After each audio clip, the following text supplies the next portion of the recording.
So on the next few slides, I am looking to make a specific comparison between one Greek myth, that of Heracles and Deianira and Nessos, and the myth of Rama and Sita and Ravana.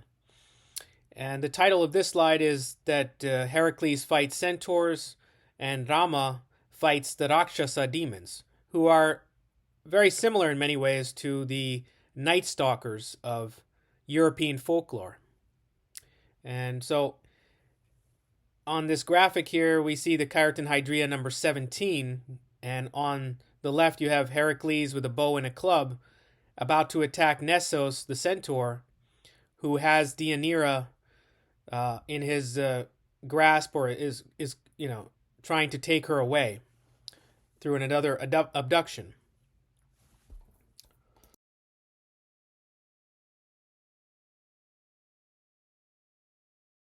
So as I said on the previous slide, I am trying to detect the similarities between Greek and Indian myths of abduction or rape, using these specific two myths as a case study. The Greek myth of Heracles, Nessos, and Deianira versus the Indian myth of Rama versus Ravana and Maricha, along with his wife Sita. So Deianira is the wife of Heracles, and she's being abducted by Nessos, whereas Sita, the wife of Rama, is being abducted by the demon Ravana. In literature, the first point that I want to make is that in literature, Heracles always deals the fatal blow to the centaur Nessos with bow and arrows. And Rama always kills Maricha, and later Ravana as well, with his bow and arrows. The Italian author Bonato observes that Heracles is always armed with a bow on the Caeretan hydriae. So on the Caeretan hydriae, you always see Heracles armed with a bow.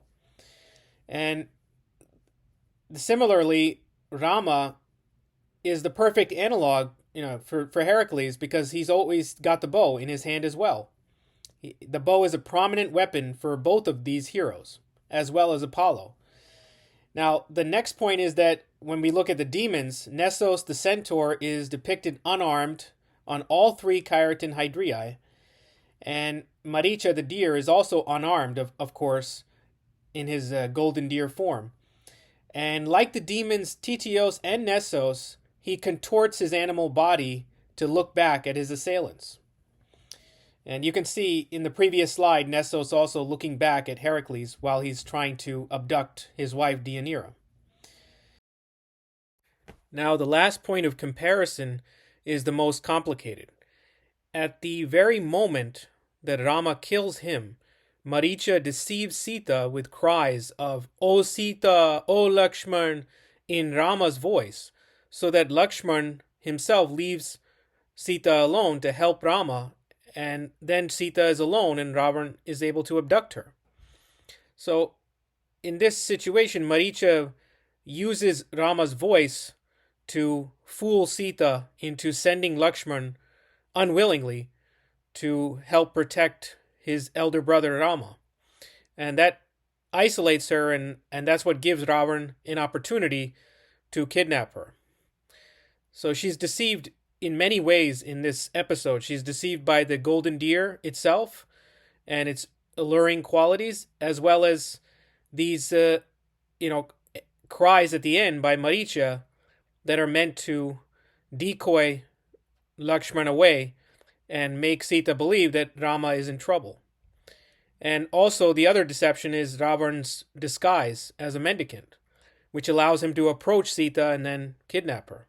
So she's deceived in three different ways, actually. Now, for comparison's sake, if we look at the character of Nessos, he is also about to die at the hands of Heracles by a poisoned arrow. And what he does is that he deceives Deianira in that final moment into poisoning her husband with what she thinks is a so-called love potion, but is actually the poison from the arrow. The poisoned blood from his wound. So both Nessos and Maricha are treacherous with these alluring illusions, seductive beverage, quote unquote, and seductive golden deer, respectively. So Nessos deceives Deianira and Heracles when he acts as a ferryman to help them cross a river initially, but then after that he tries to run off with Deianira and have intercourse with her. So that's the first deception, and then the second deception is at the very end when he's about to die, just like Maricha, and ends up causing Heracles' death. So both Nessos and Maricha, along with Ravana, are, deceiving the protagonists on multiple occasions. So the main difference between the two stories is really just that Ravana and Maricha are working together, whereas Nessos is acting alone. But other than that, you can see a lot of similarities between the two stories. And I just want to reiterate that the Maricha's deception of Sita, like that of the centaur Nessos, who deceived Deianira, is emphasized many times by Valmiki in the poem that he wrote of the Ramayana. The deception actually occurs in Sarga 42, near the end of Sarga 42 in the Aranyakand, or the Book of the Forest. And later on, after Rama realizes that Lakshman has been deceived, he speaks to Lakshman in the forest when they're together, away from Sita, and she's already been abducted. In Sarga 56, verses 13 to 14, he says to Lakshman, "It must have truly frightened even you when that cunning, evil Rakshas demon cried out, 'Oh, Lakshman,' at the top of his voice. I suspect Sita must have heard that voice, so like my own, and in her panic sent you off at once to find me." And I think the key word is panic here. And that's really, I think, what the artist is kind of highlighting is Sita's panic when she gets abducted by Ravana on the backside of the hydriae.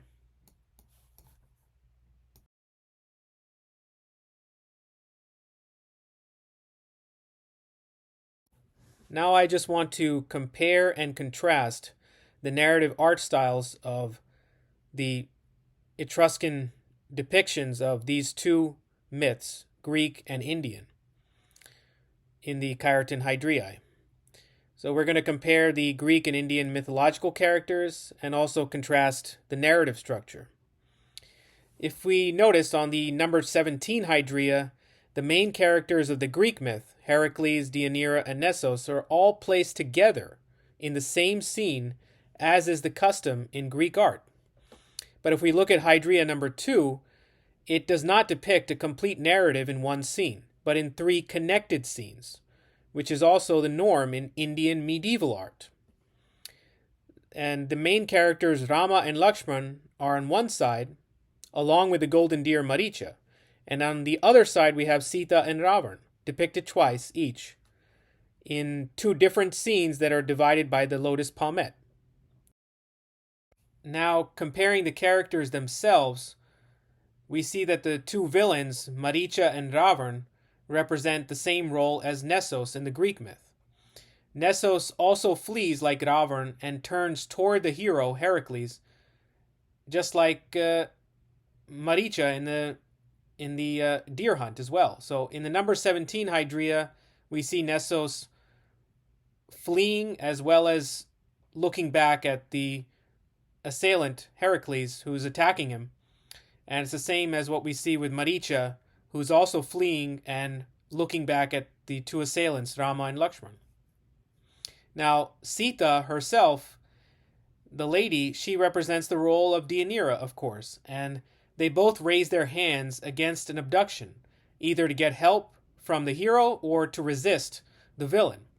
In the case of Deianira, it seems to be to get help from Heracles, whereas in the case of Sita, it seems to be quite obviously resistance against the villain, Ravana. Now, the next point is that Rama and Lakshman are the two heroes who represent the same role as Heracles. And they're both armed with bows, all three of them. So, and the last point I want to make is that the general point I want to make is that the hydriae with Heracles is meant to be viewed from left to right. That is the hydriae where number 17, where it's called the punishment of Nessos. The hydriae number 2 with Rama is meant to be viewed from right to left on both sides. So there is a contrast here in terms of the way the narrative is actually seen and understood.